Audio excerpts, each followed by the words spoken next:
Hi everybody, I'm here at ODC for the book launch of U-Turn India. We've all heard about Scam India, Slum India, a very popular slogan, but what are we doing to curb the scams in India?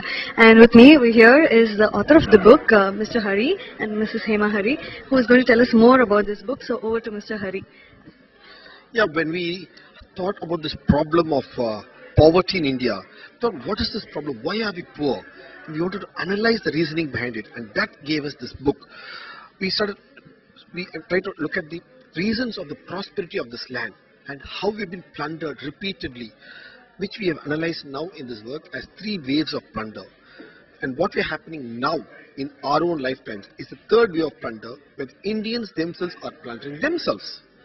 And where is this money going? Why is it going there? And how much is going? And is there a way we can bring it back? If so, how? And more importantly, how can it be deployed back in this land for having once again a prosperous India?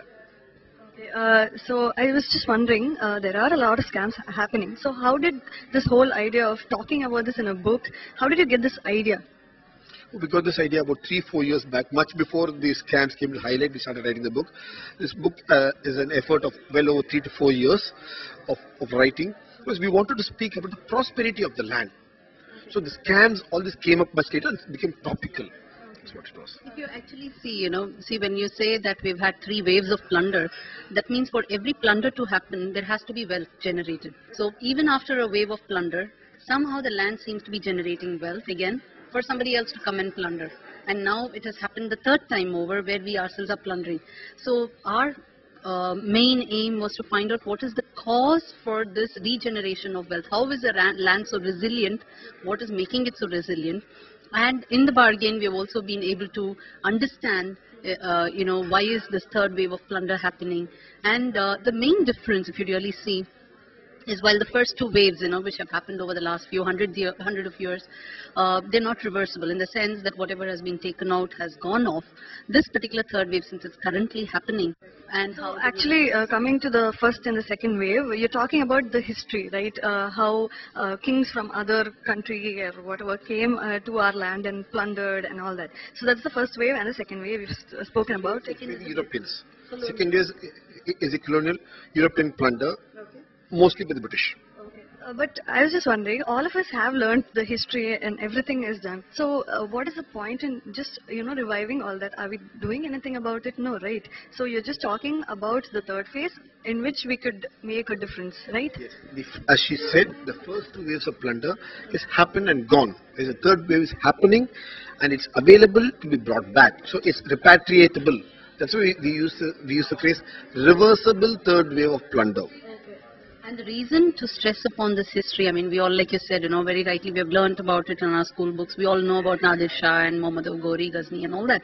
But I think what all of us have missed, which we too missed, till a few years ago, is the fact that we are resilient as well.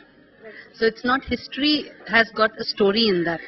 It's a story of how we keep rising back as a phoenix, and within the story lies the secret to that prosperity. So what is making us rise up?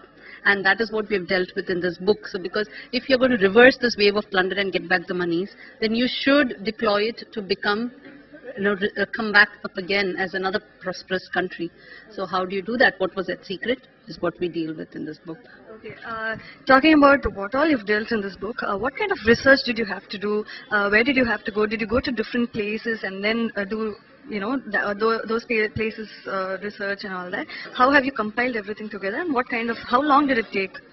See, we have been researching for about 12 years now, and we visited a variety of libraries, museums, theme parks in different parts of the world, including visiting the East India Office Library, the dungeons of the East India Office Library in England, in London, and we created data from all over the world about India and also in India. And this book has been in making. We've been writing this book for about 3 to 4 years now. Yeah. So it's an effort, 12 years of research and 4 years of specific writing of this book. Okay. On a lighter note, as a husband and wife team, don't you think there were differences of opinion there, as in like what to put in? This is an important scam, we have to put this in. And what kind of conflict did you have when you had to write the book? If you have 300 pages in this book, We have 600 fights. And what's your take on this, ma'am? Are we going to have another conflict? No. I would agree with him, but then, these are very nice fights because actually we are really working towards improving the book. So we both know, that if at all we are, debating over a point, then it is mainly going towards improvement of the book. And so eventually we both give in. So it is, and it's been a wonderful experience. So we know the final product is going to be an awesome one. All right. Can you also tell us about this initiative called the Bharat Gyan? So can you just elaborate more on that? Yeah, basically it's an endeavor where we are compiling the knowledge of India and its global ties, the pan-global similarities across civilizations and across various subjects, because India is a subject of study itself. You cannot Google it, you cannot go pick up one book, you cannot talk to a individual.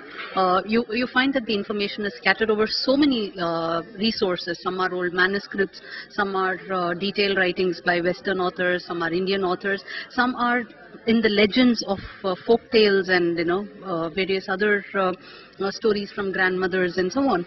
So you have to really sift through all of that and then take out the essence, the scientific, the logical part of it, and that's what we've been doing across various subjects. Because only if you do that do you get the integrated picture about India. India is an enigma. You cannot just have one single view about India. Also, I was just wondering, you keep saying, people say, yeah, scam, this is another scam. Yeah, oh, it's okay, we can't do anything about it, it's the government, and we just tend to put blame on others. So have you discussed in this book as to how to stop such scams? Have you given people idea? So can you just elaborate what kind of ideas and things like that? So it has to come innately with the people. That's what we give us a 5C approach, which you mentioned very clearly there, as to what is this, each of component of 5C. And it's only when you have ownership of the land and when you see prosperity, scams will stop. Because one of the reasons of scam is the fear that you won't have anything for tomorrow. So once the land gets prosperous and the value-based system in the land, today the values are gone. That's why all this happens. Once you get back values and the prosperity in this land, scams will innately come down. That's how civilizations evolve. That's part of an evolution of civilization. So as a part of this evolution, how long do you think it'll take to set in people's mind that, after reading this book and, getting an idea or something, how long do you think it's going to take to change the people's mindset about this whole scams and how they're getting fooled and things like that? See, there's something called tipping the scale. That stage is reaching now. And surely it should happen in our generation itself. And should happen for the good. So we are hopeful. It's a positive book. That's the purpose of the book. That's why we call it U-Turn India, because each individual who reads this book can be moved by it, understand the knowledge of the land, and act thereon. So it's U-Turn India. The viewers out there, it is up to you to U-Turn India, as Mr. Hari and Mrs. Hema have told you. So get a copy of U-Turn India here at Odissi, and you can also register yourself in the bharatgyan.com website and be a part of it and make India a sustainable property.